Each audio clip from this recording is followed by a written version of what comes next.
Bonjour les amis, mon message, je l'adresse à M. Moïse Katumbi Tchapwe, candidat à la présidence. M. Moïse Katumbi Tchapwe, un auteur a dit « Être homme, c'est être responsable. C'est sentir en posant sa pierre que l'on contribue à bâtir le monde.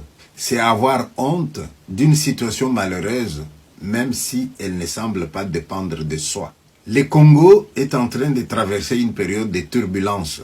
La campagne électorale, les élections, l'après-élection avec proclamation des résultats. Pendant cette période, il y a déjà eu quelques morts. Je ne les ai pas comptés, mais même un mort, c'est un mort de trop pour le pouvoir, par fanatisme, par haine.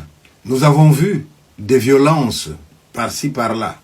Nous avons entendu des injures et nous avons entendu même des candidats au pluriel, des arguments où l'on frappait en dessous de la ceinture. C'est déjà passé.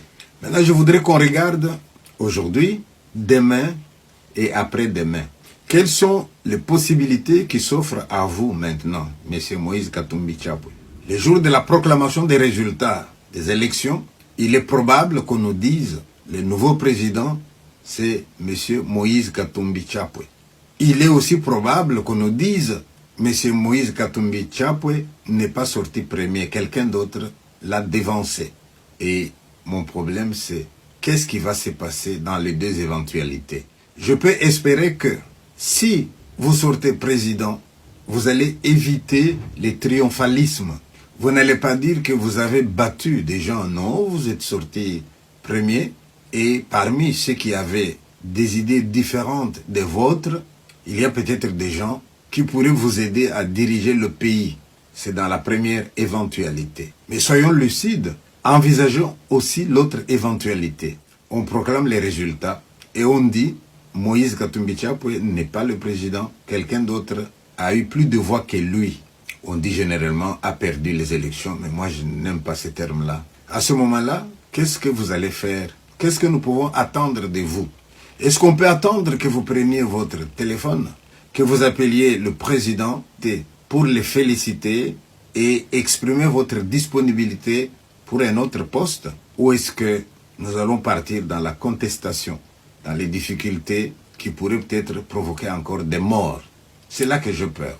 Alors, si je peux vous donner un conseil, M. Moïse Katumbi Tchapwe, je voudrais vous dire que chaque fois que vous êtes sorti pour un meeting, je regarde un peu les vêtements que vous avez portés.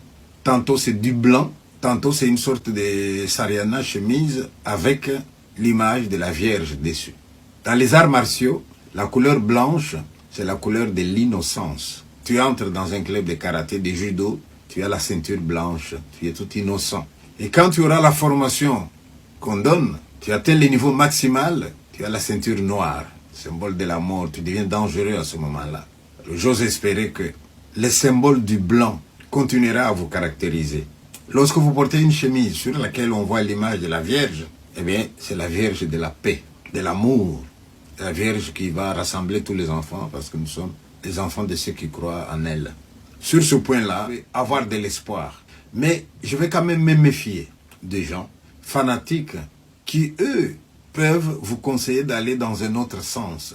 J'ai entendu une de vos interviews où vous disiez, à juste titre, qu'un tel n'avait pas le droit de vous accuser d'avoir du sang sur les mains. Vous avez raison.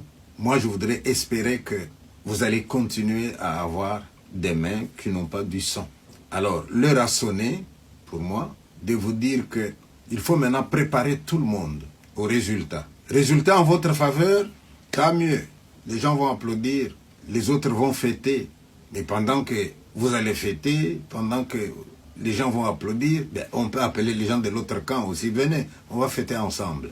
Vous avez joué au football. Quand vous avez gagné un match, l'autre équipe peut se joindre à vous et on peut toujours fêter ensemble. Ah ben voilà, tiens, je viens de dire le mot ensemble. Et ce mot ensemble qui m'est venu spontanément, ben, pourrait être une belle conclusion. Tous ensemble, pour l'intérêt de notre pays, pays que nous pouvons servir à un poste ou à un autre. Voilà, c'était mon message. Je vous remercie et je vous félicite déjà pour les chemins parcourus. Je vais quand même dire aussi un mot à la foule, aux fanatiques qui sont là à répéter des choses comme des perroquets. Vous tuez quelqu'un, on vous dit pourquoi vous le tuez. Ah mais j'ai entendu dire que. Vous avez entendu dire, vous n'avez pas d'esprit critique et vous avez pris votre bâton, pan, vous avez tué. Laissez-moi vous dire, vous, peuple fanatique, un message que Kungo Wakumanza avait dit à la population katangaise. J'étais là, je témoigne. Un jour, Kungo Wakumanza, dans un meeting, dit au peuple fanatique qui était devant lui, allez, ce qui est déjà arrivé à Kolwezi est déjà arrivé. À Likasi, c'est déjà arrivé maintenant. Stop, on arrête. Et les gens étaient étonnés. Et Kungo a ajouté, si vous voulez vous battre avec ces gens-là, et que l'armée s'en mêle et vous tue, mais qu'est-ce que vous allez faire? Vous allez enterrer vos enfants? Pendant que moi, vous risquez de me voir demain. Kibas à côté, Tshisekedi à côté, et moi avec eux. C'est ça la politique, tiens. Parole de Kungo Wakumanza. C'était à ce demi-heure, je pense. Réfléchissez un peu sur toutes ces paroles-là. Et posons-nous la question, comment nous pouvons construire notre pays. N'oubliez pas non plus que l'ennemi extérieur est toujours là, qui guette, qui attend nos dissensions pour nous écraser. Alors, ouvrez l'œil, soyez prudents, ne mettez pas le feu à la maison. Monseigneur Monsengo avait dit, le plus facile d'allumer le feu que de l'éteindre.